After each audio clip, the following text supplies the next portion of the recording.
दोस्तों, आज भारत की समुद्री ताकत के इतिहास में एक ऐसा मोड़ आ चुका है जिसके बारे में पिछले कई सालों से सिर्फ कयास लगाए जा रहे थे। लेकिन अब ये कयास हकीकत में बदल चुके हैं, क्योंकि भारत अब सिर्फ समुद्र में तैरने वाली पनडुब्बियां नहीं बना रहा, बल्कि वो बना रहा है समुद्र के अंदर छिपा हुआ एक चलता फिरता परमाणु किला। एक ऐसी ताकत जो दिखती नहीं है, लेकिन जब वार करती है तो पूरी दुनिया को हिला देती है।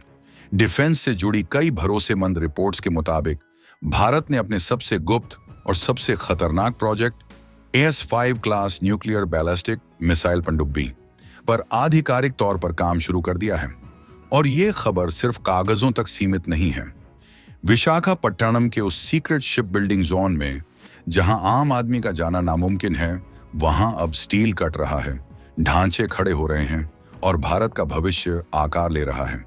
अब सवाल यह है कि आखिर S-5 में ऐसा क्या है जिसे भारत की अब तक की सबसे बड़ी समुद्री ताकत कहा जा रहा है। दोस्तों, अभी तक भारत की सबसे ताकतवर परमाणु पनडुब्बी अरिहंत क्लास थी, जिसका वजन करीब 6000 टन के आसपास है।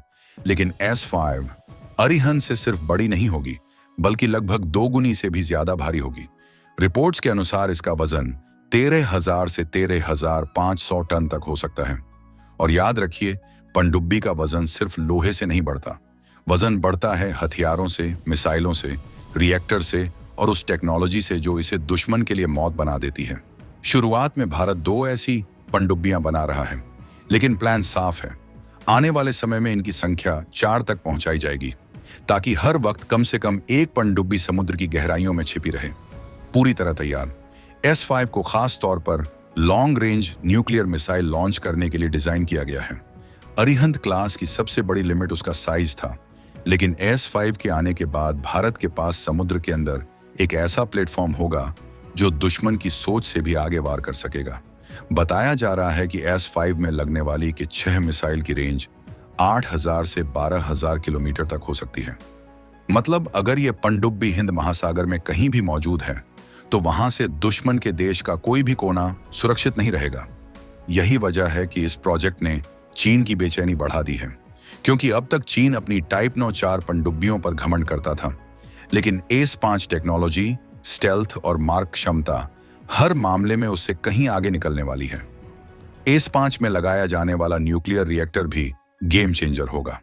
जहां अरिहंत में करीब 83 मेगावाट का रिएक्टर है, वहीं S-5 में 190 से 200 मेगावाट की ताकत वाला रिएक्टर होने की संभावना है।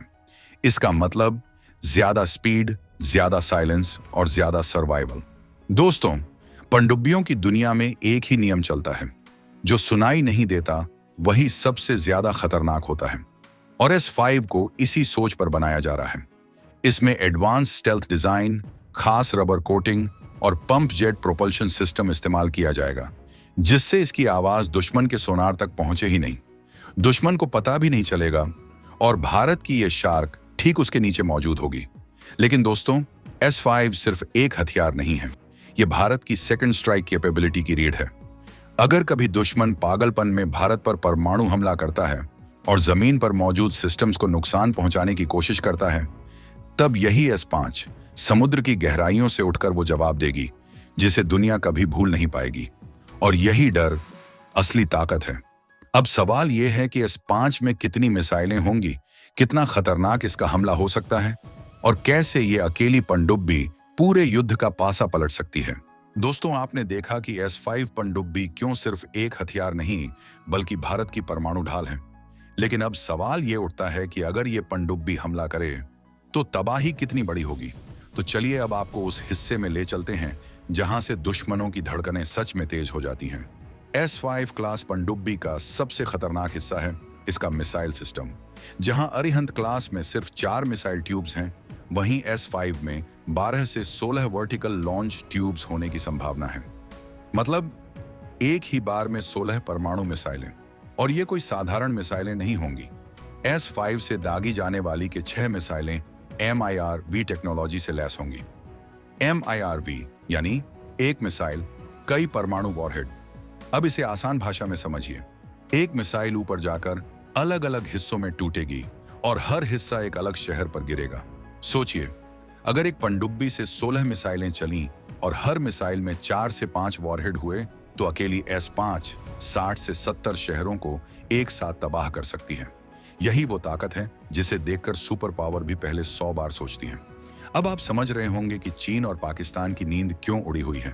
पाकिस्तान के पास जो डीजल इलेक्ट्रिक पनडुब्बियां हैं, उन्हें हर 1-2 दिन में ऊपर आना पड़ता है सांस लेने के लिए, और जैसे ही वो ऊपर आती हैं, रडार की पकड़ में आ जाती हैं। लेकिन S-5 को हवा की जरूरत ही नहीं, ये हफ्तों बल्कि महीनों तक समुद्र के नीचे गायब रह सकती है। चीन की बात करें तो उसकी पनडुब्बियां बड़ी जरूर हैं, लेकिन सबसे बड़ी समस्या है शोर। चीनी पनडुब्बियां इतनी आवाज करती हैं कि उन्हें ट्रैक करना आसान हो जाता है। भारत यहां क्वांटिटी नहीं, क्वालिटी का खेल खेल रहा है। S-5 को दुनिया की सबसे शांत पनडुब्बियों में से एक बनाने का लक्ष्य रखा गया है। इसके लिए मशीनों को खास राफ्ट्स पर माउंट किया जाएगा ताकि कंपन बॉडी तक पहुंचे ही नहीं। इसके अलावा इसका हाइड्रोडायनामिक डिजाइन ऐसा होगा कि पानी को काटते समय भी हलचल न्यूनतम रहे। अब बात करते हैं उस चीज की जो किसी भी न्यूक्लियर देश के लिए सबसे जरूरी होती है, न्यूक्लियर ट्रायड। भारत के पास जमीन से अग्नि मिसाइलें हैं, हवा से राफेल और सुखोई जैसे फाइटर जेट्स हैं, और अब समुद्र के नीचे से S-5, यानी तीनों लेयर पूरी। अब भारत पर परमाणु हमला करना मतलब अपने विनाश पर खुद साइन करना। S-5 का एक और बड़ा फायदा है इसका लॉन्ग पेट्रोल टाइम। बड़े साइज की वजह से इसमें ज्यादा राशन, ज्यादा हथियार और ज्यादा क्रू रखा जा सकेगा। मतलब ये पनडुब्बी 90 दिन या उससे भी ज्यादा समय तक बिना बेस लौटे गश्त कर सकती है। हिंद महासागर से लेकर प्रशांत महासागर तक भारत की मौजूदगी हर जगह महसूस की जाएगी। यही वजह है कि S-5 के बाद भारत सिर्फ एक रीजनल पावर नहीं रहेगा, भारत बनेगा एक ट्रू ब्लू वाटर नेवी। इस पनडुब्बी के निर्माण में इस्तेमाल हो रहा स्पेशल स्टील भी भारत में ही तैयार किया जा रहा है। 300 से 400 मीटर नीचे समुद्र का दबाव इतना ज्यादा होता है कि कमजोर धातु कागज की तरह पिचक जाए, लेकिन DRDO ने इसके लिए खास मिश्र धातु विकसित की है। सुरक्षा इतनी कड़ी है कि जिस फैसिलिटी में S-5 बन रही है वहां सैटेलाइट से भी बचाव किया जा रहा है। कवर्ड डॉकयार्ड, मल्टीलेयर सिक्योरिटी और एब्सोल्यूट सीक्रेसी। और दोस्तों, ये सिर्फ नेवी का प्रोजेक्ट नहीं है, ये आत्मनिर्भर भारत की असली तस्वीर है। स्टील से लेकर सोनार तक, रिएक्टर से लेकर फायर कंट्रोल सिस्टम तक, सब कुछ भारत में। जिस देश को कभी सुई बनाने के लिए बाहर देखना पड़ता था, आज वही देश 13,000 टन की न्यूक्लियर पनडुब्बी बना रहा है। 2030 के दशक की शुरुआत में जब पहली S-5 समुद्र में उतरेगी तो वो सिर्फ एक लॉन्च नहीं होगा, वो एक संदेश होगा, एक चेतावनी कि भारत अब कमजोर नहीं है। भारत तैयार है, हर गहराई में, हर दिशा में, हर हाल में। और दोस्तों, यही वजह है कि S-5 सिर्फ एक पनडुब्बी नहीं है, ये 1.4 अरब भारतीयों की सुरक्षा की गारंटी है। दोस्तों, आपने देखा कि S-5 पनडुब्बी कैसे भारत की परमाणु ताकत की रीढ़ बनने जा रही है। लेकिन अब कहानी उस मोड़ पर आ चुकी है जहां बात सिर्फ आज की नहीं, भविष्य की जंग की है। क्योंकि S-5 सिर्फ मौजूदा हथियारों के लिए नहीं बनी है, इसे बनाया जा रहा है फ्यूचर रेडी वॉर मशीन। सबसे पहले बात करते हैं उन हथियारों की जिनसे आने वाले दशक में दुनिया कांपने वाली है। Hypersonic missiles. हाइपरसोनिक मतलब आवाज से 5 गुना तेज, इतनी तेज कि दुश्मन का डिफेंस सिस्टम समझ ही नहीं पाए कि हमला हुआ कब। DRDO जिस तेजी से हाइपरसोनिक टेक्नोलॉजी पर काम कर रहा है, उसे देखते हुए ये लगभग तय माना जा रहा है कि आने वाले समय में S-5 जैसी पनडुब्बियों से ऐसी मिसाइलें भी दागी जा सकेंगी। और दोस्तों, हाइपरसोनिक मिसाइल को रोकना आज की दुनिया में लगभग नामुमकिन है। मतलब दुश्मन को चेतावनी भी नहीं मिलेगी और जवाब देने का मौका भी नहीं। अब सोचिए, अगर समुद्र के नीचे छिपी एक पनडुब्बी से हाइपरसोनिक हमला हो जाए तो गेम वहीं खत्म। लेकिन S-5 सिर्फ हमला करने में आगे नहीं है, ये जानकारी की जंग में भी उतनी ही खतरनाक होगी। S-5 को पूरी तरह नेटवर्क सेंट्रिक वॉरफेयर के लिए तैयार किया जा रहा है। यानी ये पनडुब्बी समुद्र के नीचे रहते हुए भी भारत के सैटेलाइट्स, फाइटर जेट्स, ड्रोन और वॉरशिप्स इससे जुड़ी रहेगी। अगर आसमान में उड़ रहा कोई फाइटर जेट दुश्मन के जहाज को देखता है तो उसकी लोकेशन सीधे S-5 तक पहुंचेगी और फिर हमला नीचे से होगा जहां से दुश्मन ने कभी सोचा भी नहीं होगा। यही तालमेल आधुनिक युद्ध में जीत की गारंटी होता है। अब बात करते हैं उस असर की जो S-5 दुनिया की राजनीति पर डालेगी। दोस्तों, ताकत सिर्फ युद्ध में काम नहीं आती, ताकत कूटनीति में भी बोलती है। S-5 के ऑपरेशनल होते ही भारत उन चुनिंदा देशों की लिस्ट में आ जाएगा जिनके पास large nuclear ballistic missile submarines हैं। अभी तक ये क्लब सिर्फ अमेरिका, रूस और चीन तक सीमित था, अब भारत भी उस एलीट क्लब का हिस्सा होगा।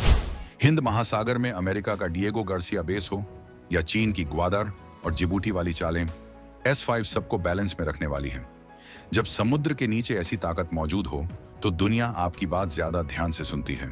S5 का फायदा सिर्फ भारत को ही नहीं मिलेगा, बल्कि हमारे मित्र देशों को भी।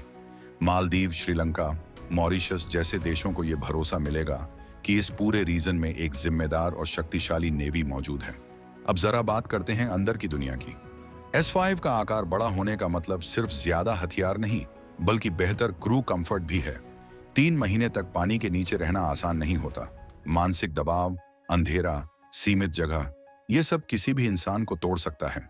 इसीलिए S5 में बेहतर लिविंग क्वार्टर्स, फिटनेस जोन और एंटरटेनमेंट फैसिलिटी तक दी जा सकती है, ताकि हमारे नौसैनिक हर हाल में मानसिक और शारीरिक रूप से फिट रहें।